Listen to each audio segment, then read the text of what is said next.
Entonces, muy buenos días a todos y todas. Este es el grupo 2, compuesto por Diana López, Mariana Ramírez y Tatiana Galeán. El día de hoy vamos a presentar la actividad 2.1, la estructura conceptual.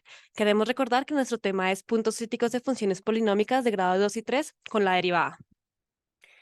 Primero vamos a presentar la estructura conceptual de la estructura matemática, luego la estructura conceptual del tema, luego algunos datos históricos y finalmente algunas conclusiones.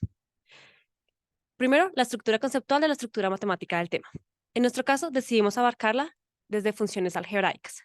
Nosotros hicimos la distinción que los cuadros continuos son aquellos que son conceptos y los cuadros punteados son aquellos que son procedimientos. Las funciones algebraicas se forman a través de operaciones algebraicas entre variables, como la suma, resta y aquellas que ven en pantalla. Dependiendo de la operación principal, es decir, radicación o potenciación, podemos clasificar nuestras funciones algebraicas en funciones irracionales, funciones racionales y funciones polinómicas.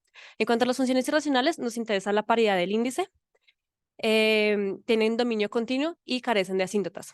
En cuanto a la operación de potenciación, tenemos las funciones racionales y las funciones polinómicas. Colocamos la función de valor absoluto como relacionada, ya que una de sus representaciones es la raíz de x al cuadrado. No se movió, ya. Ahí está. En cuanto a, a las funciones racionales, esas están compuestas de una razón de dos polinomios, donde podemos encontrar problemas de dominio que dan resultado asíntotas verticales y relaciones entre los términos principales que dan como resultado asíntotas horizontales y asíntotas diagonales. Entre las funciones polinómicas sabemos que estas están compuestas de polinomios, que en su forma general son la suma de monomios, los cuales son combinaciones entre potencias de una variable y coeficientes, y también tenemos operaciones entre polinomios. Esas se comportan como un espacio vectorial, es decir, operaciones como la suma y multiplicación da como resultado también polinomios, y para hacer esas operaciones requeremos de leyes de exponentes y propiedad distributiva, las cuales dan como resultados productos notables. Como la subestructura a la que pertenece nuestro tema son las funciones polinómicas, decidimos desarrollar estas funciones con mayor detalle. Primero abarcamos las características relacionadas directamente a los polinomios, como el coeficiente principal, el término constante y el grado.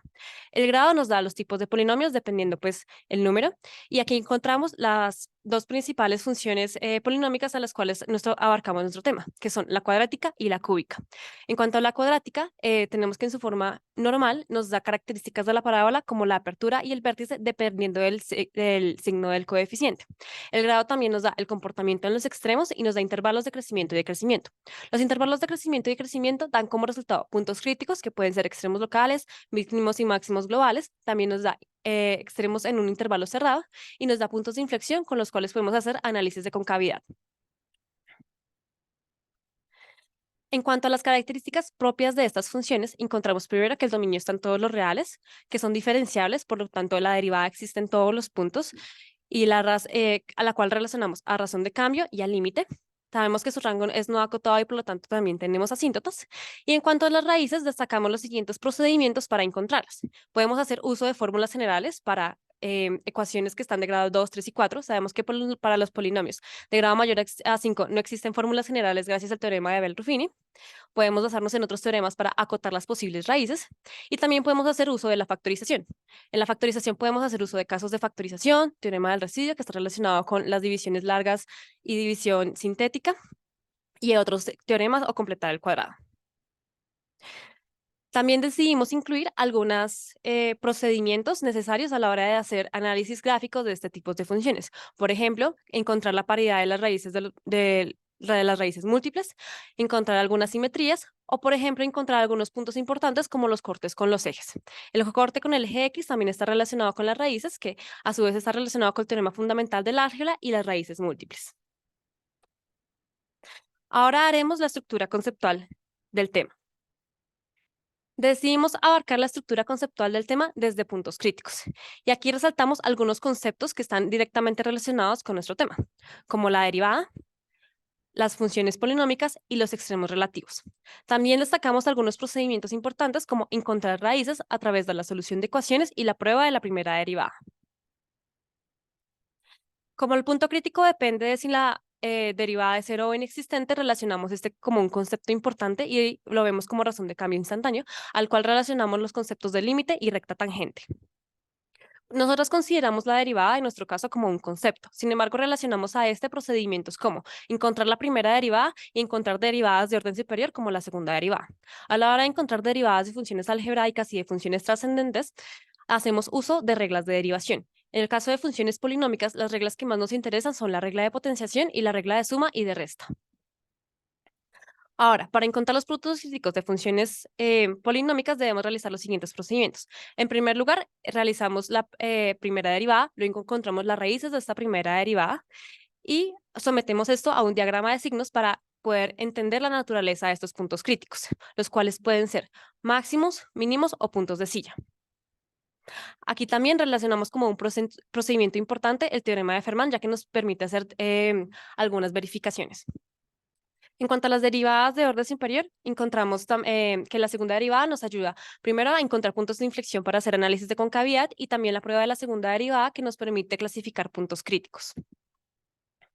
En cuanto a los puntos críticos de funciones cuadráticas, estos coinciden con el vértice, las cuales son los extremos absolutos.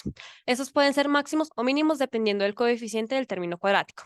Y en cuanto a los puntos críticos de funciones cúbicas, podemos encontrar 0, 1 o 2 dependiendo del determinante de la primera derivada. A su vez, cuando realizamos la primera derivada de funciones cúbicas, nos quedan funciones cuadráticas, por lo que podemos encontrar sus raíces a través del uso de la factorización y de la fórmula cuadrática. Ahora, algunos datos históricos. Entonces, este es un problema que encontrar puntos críticos de funciones cúbicas y cuadráticas es un problema que se plantea desde la antigua Grecia, donde se plantean cuatro problemas fundamentales relacionados con la velocidad, el área bajo la curva y la recta tangente, y máximos y mínimos. Mencionaremos algunos aportes importantes que realizaron algunos matemáticos a lo largo de la historia. Pierre de Fermat construyó el principio de los mínimos y máximos. Isaac Newton desarrolló el método de Newton-Raphson que se usa para encontrar las raíces de funciones y los puntos críticos.